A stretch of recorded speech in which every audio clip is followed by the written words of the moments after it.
আল্লাহ তাআলা যদি দয়া করে আমাদেরকে মাফ না করে, আমাদের বাঁচার কোনো উপায় নাই। আপনি কি ভেবেছেন আপনার নামাজ দিয়ে আপনি জান্নাতে যাবেন? আপনি তাহাজ্জুদ গুজার, সেজদা দিতে দিতে কপালে দাগ ফেলেছেন, এটা আপনারা জান্নাতে নেবে না।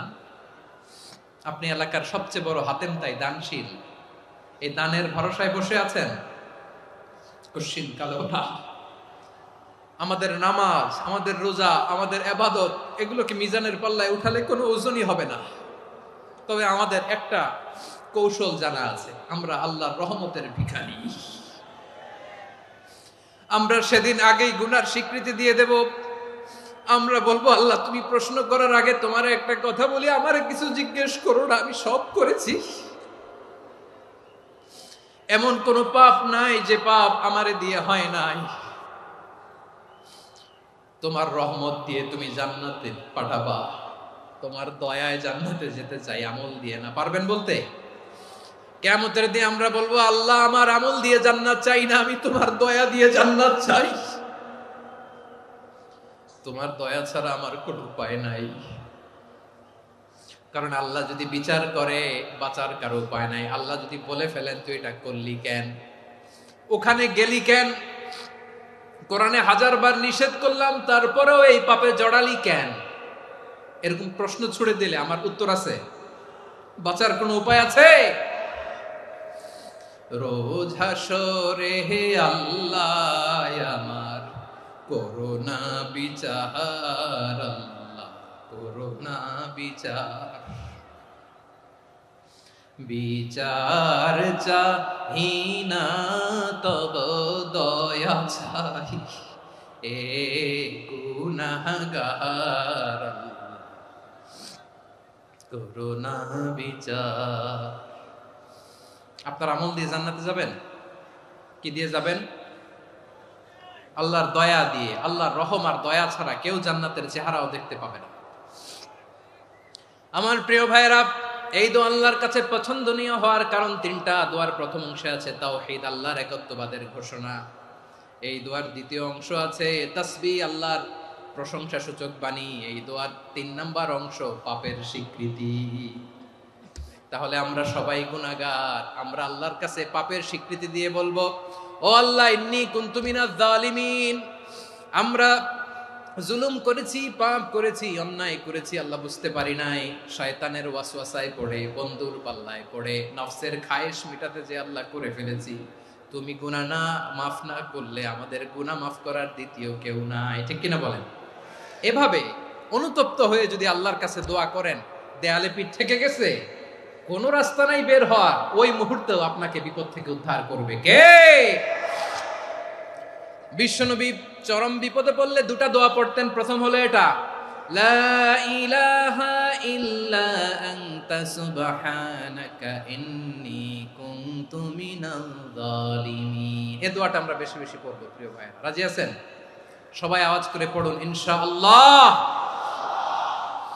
আমার প্রিয় ভাইয়েরা, বিপদে পড়লে বিশ্বনবী আরো একটা দোয়া পড়তেন, লা ইলাহা ইল্লাল্লাহুল আযীমুল হালিম, লা ইলাহা ইল্লাল্লাহু রাব্বুল আরশিল আযীম, লা ইলাহা ইল্লাল্লাহু রাব্বুস সামাওয়াতি ওয়াল আরদি ওয়া রাব্বুল আরশিল কারীম। এই যে বললাম, রেকর্ড হয়ে গেছে। এখন তো আর ইনস্ট্যান্ট মুখস্থ না হলো, পরে মুখস্থ করে নেবেন। আল্লাহ ছাড়া কোনো উপাস্য নাই, তিনি সুমহান, মহা সহিষ্ণু। আল্লাহ ছাড়া কোনো উপাস্য নাই, তিনি সুমহান, আরশের অধিপতি। আল্লাহ ছাড়া কোনো উপাস্য নাই, তিনি আকাশের মালিক, জমিনের মালিক, তিনি সুবিশাল আরশের অধিপতি। সুবহানাল্লাহ পড়েন। এই দোয়াটা কেউ যদি পড়ে যদি এর ওসিলা করে দোয়া করে, তাকে বিপদ থেকে মুক্তি দেয় কে? মনে থাকবে আপনাদের? তাহলে বিপদের প্রথম ধাক্কায় কি যেন পড়তে হয়? ইন্না লিল্লাহ। তারপরে কি বলে আল্লাহর কাছে নিজেকে সঁপে দিতে হয়? দেয়ালে পিঠ থেকে গেলে লা ইলাহা ইল্লা আনতা সুবহানাকা ইন্নী কুনতু মিনাজ জালিমিন। 2 নাম্বার হচ্ছে লা ইলাহা ইল্লাল্লাহুল আযীমুল হালিম, লা ইলাহা ইল্লাল্লাহু রাব্বুল আরশিল আযীম, লা ইলাহা ইল্লাল্লাহু রাব্বুস সামাওয়াতি ওয়াল আরদি ওয়া রাব্বুল আরশিল কারীম। মনে থাকবে? ইনশাআল্লাহ বলেন সবাই, আওয়াজ করে সবাই ইনশাআল্লাহ। অনেক সময় এমন হয়, হঠাৎ বিপদের সম্মুখীন হই আমরা, রেডি হয়ে বের হইছে অফিসে, হঠাৎ অ্যাক্সিডেন্টে পড়ে যাই, হঠাৎ পেটের ব্যথায় অজ্ঞান। এরকম হয় না? আপনাদের হয় না? বিষ্ণু ইসলাম বলেন, আকস্মিক দুর্ঘটনার বিপদ থেকে যদি কেউ বাঁচতে চায়, সকাল সন্ধ্যা যেন প্রত্যেকে এই দোয়াটা পড়ে। সকালে যদি 3 বার পড়ে, সন্ধ্যা পর্যন্ত হঠাৎ হঠাৎ বিপদ থেকে সে রক্ষা পাবে। To be protected from sudden calamity, sudden disaster, sudden calamity, হঠাৎ বিপদ, হঠাৎ ভয়ঙ্কর কোন আকস্মিক বিপদ থেকে আল্লাহ বাঁচায় দিবে। সকালে পড়লে সন্ধ্যা পর্যন্ত প্রোটেক্টেড, সন্ধ্যাবেলায় যদি 3 বার পরে সকাল পর্যন্ত প্রোটেক্টেড। সুবহানাল্লাহ পড়েন। দোয়াটা কি? দোয়াটা হচ্ছে বিসমিল্লাহিল্লাযী লা ইয়াদুররু মা ইসমিহি শাইউন ফিল আরদি ওয়ালা ফিস সামাই ওয়া হুয়াস সামিউল আলিম। ছোট না? অনেক ছোট, মুখস্থ করবেন। বিসমিল্লাহিল্লাযী লা ইয়াদুররু মা ইসমিহি শাইউন ফিল আরদি ওয়ালা ফিস সামা। ওই আল্লাহর নাম নিচ্ছি যে আল্লাহর নামের বরকতে আকাশ জমিনের কোনো কিছু কারো কোনো ক্ষতি সাধন করতে পারে না। তিনি সর্বশ্রোতা, সর্বজ্ঞ। সুবহানাল্লাহ পড়েন। পড়বেন এই দোয়াটা, বিসমিল্লাহিল্লাযী লা ইয়াদুররু মা ইসমিহি শাইউন ফিল আরদি ওয়ালা ফিস সামাই ওয়া হুয়াস সামিউল আলিম। ফজরের পরে 3 বার, মাগরিবের পরে 3 বার যদি কেউ পড়ে, প্রোটেক্টেড, যে কোনো হঠাৎ বিপদ থেকে প্রোটেক্টেড। প্রোটেক্ট করেন কে? ওই আল্লাহর নাম নিচ্ছি যে আল্লাহর নামের ওসিলায় আকাশ জমিনের কোনো কিছু কোনো ক্ষতি করতে পারে না। সুবহানাল্লাহ পড়েন। আচ্ছা, এবার আমাদের জীবনে দুশ্চিন্তা আছে না নাই বলেন? Tension, hyper tension, anxiety, depression, চিন্তা টেনশন নাই এরকম কে কে আছে দেখি, হাত তোলেন। ওই যে হাত তুলছে এক আল্লাহর ওলি, ওই যে টেনশন নাই তোমার, মাশাআল্লাহ। ও না বুঝে তুলছে, জোকের চোটে, জোশের ঠেলায় ধাক্কায় তুলে ফেলছে। সবার জীবনে টেনশন আছে না নাই? এই দুশ্চিন্তা, পেরেশানি, মারাত্মক পেরেশানি থেকে মুক্তি পাওয়ার জন্য বিষ্ণু ইসলাম 2টো দোয়া পড়তেন। কয়টা? অনেকগুলো পড়তেন। স্পেশাল 2টো দোয়া আজকে আপনাদের শিখায়া যাব, শুনবেন না? কষ্ট হচ্ছে? সংক্ষিপ্ত মুনাজাত দিয়ে দেই। ওরে আল্লাহ, আমি তো 9:30 ক্রস করে ফেলছি মাসুদ ভাই, খেয়াল করে নেই। আরো কয়েক মিনিট? ঠিক আছে, ঠিক আছে। পেরেশানিতে পড়লে, টেনশনে পড়লে এই দোয়াটা, প্রিয় ভাইরা, বিষ্ণু ইসলাম যখন খুব বিপদে পড়তেন, দুশ্চিন্তা ওনাকে ঘিরে ধরতো, উনি পড়তেন ইয়া হাইয়ু ইয়া কাইয়ুম বিরহমাতিকা আস্তাগীথ, ইয়া হাইয়ু ইয়া কাইয়ুম বিরহমাতিকা আস্তাগীথ, ইয়া হাইয়ু ইয়া কাইয়ুম, হে শাশ্বত অবিনশ্বর, হে চিরঞ্জীব, বিরহমাতিকা আস্তাগীথ, তোমার রহমতের উসিলায় তোমার কাছে ফরিয়াদ করি। এটা পড়তেন। আবার আরেক বর্ণনায় এসেছে ইয়া হাইয়ু ইয়া কাইয়ুম বিরহমাতিকা আস্তাগীথ আসলিহ লি শা'নি কুল্লাহু ওয়ালা তাকিলনি ইলা নাফসি তারফাতা আইন। আসলিহ লি শা'নি কুল্লাহ, আল্লাহ আমার সবকিছু আপনি সেটেল করে দেন। আমাদের সব ঝামেলা সেটেল করে দিতে পারে কে? আমরা তো সেটেলমেন্টের জন্য এসপি সাহেবের কাছে যাই, ডিসি সাহেবের কাছে যাই, অমুক ভাইয়ের কাছে যাই, তমুক ভাইয়ের কাছে যাই। এই দোয়া পড়লে আরশের উপর থেকে আপনার ম্যাটার সেটেল করে দিবে কে? তাহলে পড়বেন ইয়া হাইয়ু, এ চিরঞ্জীব। হাইয়ু মানে চিরঞ্জীব, যিনি চিরকাল বেঁচে থাকবেন, মরবেন না। আল্লাহ মরবেন? তার কোনো লয় আছে? ক্ষয় আছে? সূরা রহমানে আল্লাহ বললেন কুল্লু মান আলাইহা ফানি ওয়া ইয়াবকা ওয়াজহু রাব্বিকা যুল জালালি ওয়াল ইকরাম ফাবিআইয়ি আলাই রাব্বিকুমা তুকাযিবান। জমিনে যা আছে সব ফান, ভ্যানিশ হয়ে যাবে, নিশ্চিহ্ন হয়ে যাবে, শেষ হয়ে যাবে, সব বিলুপ্ত হয়ে যাবে, একজন ছাড়া। জোরে বলেন তিনি কে? ইয়া হাইয়ু। আমার সাথে আওয়াজ করে পড়েন ইয়া হাইয়ু ইয়া কাইয়ুম ইয়া হাইয়ু ইয়া কাইয়ুম বিরহমাতিকা আস্তাগীথ আসলিহ লি শা'নি কুল্লা ওয়ালা তাকিলনি ইলা নাফসি তারফাতা আইন। এভাবে দোয়া করলে আপনাকে বিপদ মুক্ত করবে কে? এই দোয়াটা কেন পছন্দ আল্লাহর কাছে? কারণ এখানে আল্লাহর 2টা সুন্দর নাম আছে, গুণবাচক নাম, আল হাই, আল কাইয়ুম। এই 2টো নাম আছে এখানে। আবার এই 2টা আয়াতুল কুরসির অংশ। আয়াতুল কুরসির শুরু তো এটা আছে না নাই? হ্যাঁ, আছে না নাই? 3 নাম্বার কারণ এটা ইসমে আজম। কোন দোয়াটা ইসমে আজম? যে দোয়া ওসিলায় দোয়া করলে আল্লাহ দোয়া ফেরায় না, অনেকগুলো মত আছে, সবচেয়ে ভ্যালিড মত হচ্ছে এটা, ইয়া হাইয়ু ইয়া কাইয়ুম, এর ওসিলা দিয়ে দোয়া করলে দোয়া কবুল করে কে? 2 নম্বরে বিশ্বনবী মারাত্মক বিপদে পড়লে আরেকটা দোয়া পড়তেন, আল্লাহুম্মা ইন্নী আবদুক। আগে দোয়াটা পড়ি শুনেন, আল্লাহুম্মা ইন্নী আবদুক ওয়া ইবনু আবদিক ওয়া ইবনু আমাতিক নাসিয়াতি বিয়াদিক মাদিন ফিয়া হুকমুক আদলুন ফিয়া কাদাউক আসআলুকা বিকুল্লি ইসমিন হুয়া লাক সাম্মাইতা বিহি নাফসাক আও আনসালতাহু ফি কিতাবিক আও আল্লামতাহু আহাদাম মিন খালকিক আও ইস্তা'সারতা বিহি ফি ইলমিল গায়বি ইনদাক আন তাজআলাল কুরআনা রাবিআ কলবি ওয়া নূরা সাদরি ওয়া জালাআ হুজনি ওয়া যাহাবা হাম্মি। সুবহানাল্লাহ পড়েন। বিষ্ণুই বলতেন, আল্লাহুম্মা ইন্নী আবদুক, ও আল্লাহ আমি আপনার গোলাম, ওয়া ইবনু আবদিক, গোলামের ঘরের গোলাম, ওয়া ইবনু আমাতিক, বাদির ঘরের গোলাম। মানে আল্লাহ আমি আপনার গোলাম, আমার বাবা আব্দুল্লাহ ছিল আপনার গোলাম, আমার মা আমিনা ছিল আপনার বাদী। মানে আমরা গোলাম বংশের, সব গোলাম। নিজেরে এর চেয়ে আর ছোট করে আল্লাহর কাছে উপস্থাপন করা যায় আমার ভাইরা? কথা কি বুঝতেছেন? নিজেকে এর চাইতে ছোট, নগণ্য আর তুচ্ছ করে আল্লাহর সাথে প্রেজেন্ট করা যায়? বিশ্বনবী বললেন, ও আল্লাহ আমি আপনার গোলাম, গোলামের ঘরের গোলাম, দাসীর ঘরের গোলাম, নাসিয়াতি বিয়াদিক, আমার মাথার চুলের ছুটি আপনার হাতের মুঠোয়, আপনি ডানে টান দিলে আমি ডানে যেতে বাধ্য, আপনি বাঁয়ে টান দিলে বাঁয়ে যেতে বাধ্য। সুবহানাল্লাহ বলেন। পিছনে দুই একজন ভাই দাঁড়ালেন কেন? হ্যাঁ, বসুন। জায়গা চেঞ্জ করতেছে, সেই দুপুর থেকে বসে আছে আমি জানি।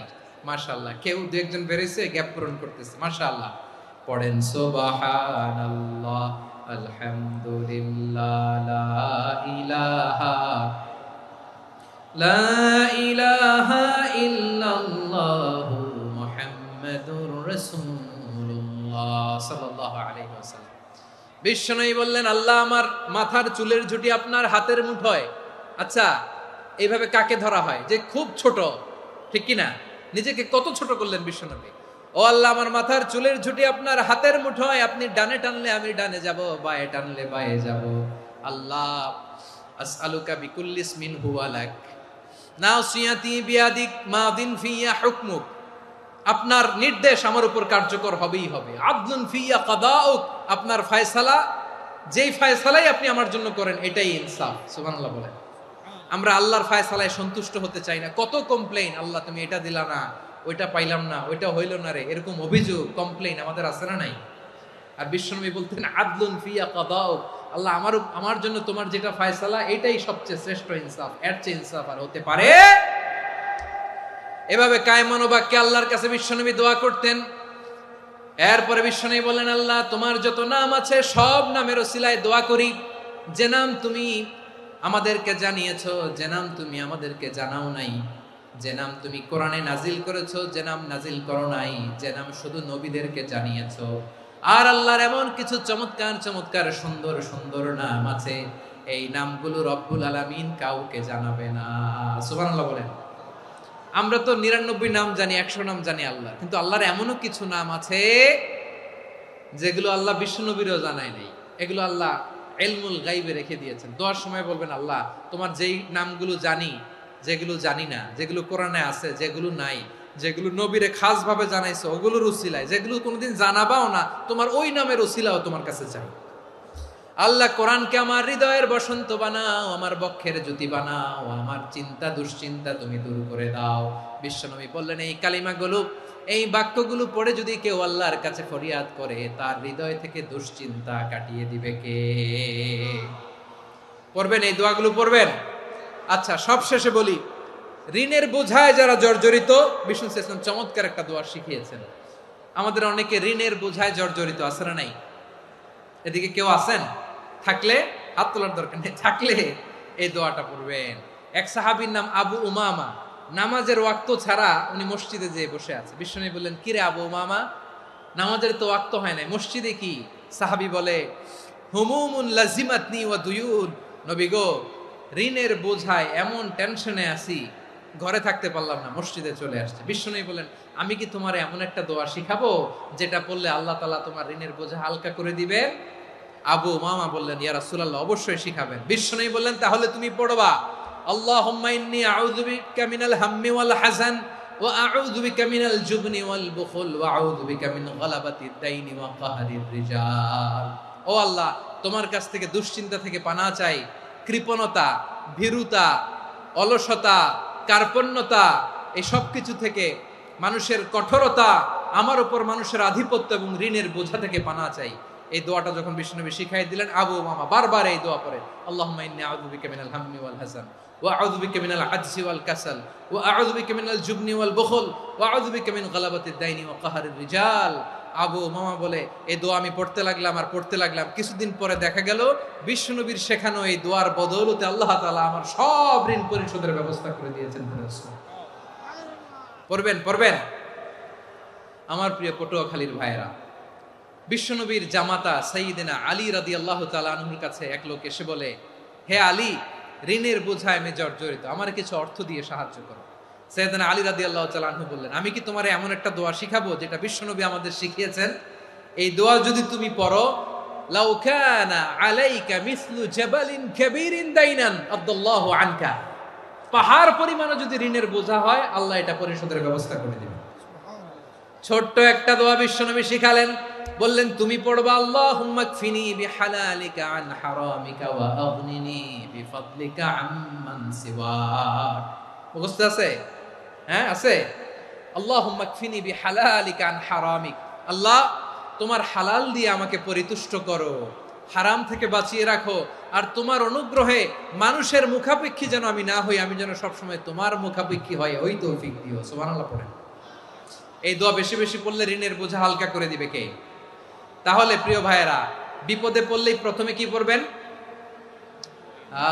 পটুয়াখালী ভুইলা গেছে। বিপদে পড়লেই প্রথমে ইন্না লিল্লাহ কি বলে নিজেকে আল্লাহর কাছে সঁপে দিতে হয়? হাসবুনাল্লাহ। চরম বিপদে দেয়ালে পিঠ থেকে গেছে, তখন লা ইলাহা ইল্লা আনতা সুবহানাকা ইন্নী কুনতু মিনাজ জালিমিন। এরপরে লা ইলাহা ইল্লাল্লাহুল আযীমুল হালিম, এই দোয়া। আকস্মিক বিপদ, হঠাৎ যেন কোনো বিপদ আমাকে পেয়ে না বসে, এটার জন্য বিসমিল্লাহিল্লাযী লা ইয়াদুররু মা ইসমিহি শাইউন ফিল আরদি ওয়ালা ফিস সামাই ওয়া হুয়াস সামিউল আলিম। সকালে 3 বার, রাতে 3 বার। আর মারাত্মক tension, hyper tension, anxiety, depression থেকে বাঁচার জন্য 2 দোয়া, ইয়া হাইয়্যু ইয়া কাইয়্যুম, ইয়া হাইয়্যু ইয়া কাইয়্যুম, মনে থাকবে? আর আল্লাহুম্মা ইন্নী আবদুক, এই দোয়া। ঋণ থেকে বাঁচার জন্য 2 দোয়া, আল্লাহুম্মা ইন্নী আউযু বিকা মিনাল হাম্মি ওয়াল হাযান, এটা। আর আল্লাহুম্মা কফিনি বিহালালিকা আন হারামিকা ওয়া আগনিনি বিফাদলিকা আম্মান সিওয়াক। আর সব সময় পড়ার জন্য একটা আমল দিয়ে যাই, উঠতে বসতে, অফিসে যাচ্ছেন, অফিস থেকে ফিরতেছেন, বসে আছেন, শুয়ে আছেন, ছোট্ট এক শব্দে আমরা যেন বেশি বেশি পড়ি আস্তাগফিরুল্লাহ। আওয়াজ করে আমার সাথে পড়ুন, আস্তাগফিরুল্লাহ। আবার পড়ুন, আস্তাগফিরুল্লাহ। আল্লাহ রাসূল সাল্লাল্লাহু আলাইহি ওয়াসাল্লাম বলেন, মান লাজিমাল ইস্তিগফার, যে সব সময় এরকম ইস্তিগফারের সাথে লেগে থাকে, জাআলাল্লাহু লাহু মিন কুল্লি যিকিন মাখরাজা, আল্লাহ তাআলা তাকে কোনো বিপদে আটকান না, সে জীবনে আটকাবে না, যে কোনো বিপদে আল্লাহ তার রাস্তা বের করে দিবেন। Way out, you will get a way out and solution. সুবহানাল্লাহ। ওয়া মিন কুল্লি হাম্মিন ফারাজা, দুশ্চিন্তা মুক্ত হবে। ওয়ারযুকহু মিন হাইসু লা ইয়াহতাসিব, এমন জায়গা থেকে আল্লাহ রিজিকের বন্দোবস্ত করবে যেটা সে কল্পনাও করে নাই। আওয়াজ করে পড়েন সুবহানাল্লাহ। তাহলে মনে থাকবে আস্তাগফিরুল্লাহর কথা। সব শেষ কথা বলবো, সব শেষ আমার প্রিয় ভাইয়েরা। এটা গেল নিজের বিপদ। কিসের বিপদ? নিজে যদি বিপদে পড়েন। অন্যের বিপদ যদি দেখেন, এটার জন্য একটা দোয়া আছে। অনেক সময় আমরা দেখি হাসপাতালে ক্যান্সারের 3rd স্টেজে চলে গেছে, লোকটা হ্যাংলা হয়ে, চিকন হয়ে, হায়রে কি কষ্ট পায়, দেখি না? বিষ্ণু বলে, একটা দোয়া যদি কেউ অন্যের কোনো বিপদ দেখে পড়ে, ওই বিপদ তার জীবনে কখনো আসবে না। শুনবেন? শোনার আগ্রহ আছে? অনেক সময় হয় যে আমরা মহাসড়ক দিয়ে যখন চড়ি, দুর্ঘটনায়, আইরে আল্লাহ, দুর্ঘটনায় মানুষের মাথা একদিকে, দেহ আরেকদিকে, ব্লিডিং, এরকম হয় না? আল্লাহ তুমি হেফাজত করো। বিশ্বনবী বলেন, এই দুর্ঘটনা দেখে কেউ যদি এই দোয়াটা পড়ে, তার জীবনে সে কোনোদিন এরকম অ্যাক্সিডেন্টের সম্মুখীন হবে না। শুনবেন? বিশ্বনবী বলেন, অন্যের বিপদ দেখে কেউ যদি পড়ে, আলহামদুলিল্লাহিল্লাযী আফানি মিম্মা ইবতালাকা বিহি ওয়া ফাদ্দালানি আলা কাসীরিন মিম্মান খালাকা তাফদীলা। মানে প্রশংসা সে আল্লাহর, যে আল্লাহ তাআলা তোমাকে যেই জিনিস দিয়ে পরীক্ষা করেছে আমাকে ওইটা থেকে বাঁচিয়ে দিয়েছে। তোমাকে আল্লাহ যেই বিপদে ফেলেছে আমাকে ওই বিপদ থেকে তিনি মুক্ত রেখেছে, আর তার অনেক সৃষ্টির উপর আমাকে তিনি প্রাধান্য দিয়েছে। সুবহানাল্লাহ পড়েন। যে কোনো বিপদ, কারো ক্যান্সার দেখে যদি এই দোয়াটা আপনি বিশ্বাসের সাথে পড়েন, জীবনে কোনোদিন ক্যান্সার রোগে আক্রান্ত হবেন না। দুর্ঘটনা দেখে যদি পড়েন, ওই দুর্ঘটনা আপনাকে স্পর্শ করবে না। যে কোনো কারো বিপদ দেখে যদি কোনো বিশ্বাসী বান্দা এই দোয়া পড়ে, বিশ্বনবী বলেন লাম ইউসিবহু যালিকাল বালা, ওই বিপদ তাকে আর ধরবে না। উফিয়া মিনহু মিন যালিকাল বালা কাইনাম মা কান, সে যতদিন হায়াত পাবে কোনোদিন ওই বিপদ তাকে স্পর্শ করবে না। এই দোয়াটা পড়তে রাজি আছেন আমার প্রিয় ভাইরা? তাহলে পুরো আলোচনার সেন্ট্রাল থিম হচ্ছে আমাদের জীবনে বিপদ আসবে, কষ্ট আসবে, দুঃখ আসবে, কিন্তু বিপদে আপদে আমরা হাল ছেড়ে দিব না, হতাশ হব না। মুমিন হতাশ হয় না, নিরাশ হয় না, হাল ছেড়ে দেয় না। মুমিন ভরসা রাখে একজনের উপর। আওয়াজ করে বলুন, যিনি কে? বিপদে পড়লে আমাদেরকে উদ্ধার করে কে? আবার আমাদেরকে যদি কোনো নেয়ামত আল্লাহ দিতে চান, ওইটা কেড়ে নেওয়ার ক্ষমতা কারো আছে? তাহলে আমরা কানেক্টিভিটি বাড়াবো কার সাথে? আমাদের প্রার্থনার ফরিয়াদের হাত তুলবো কার কাছে? রাজি আছেন পটুয়াখালীর ভাইয়েরা? মনে থাকবে কথাগুলো? আল্লাহ তাআলা আমাদের সবাইকে কথাগুলো বোঝার ও আমল করার তৌফিক দান করুন।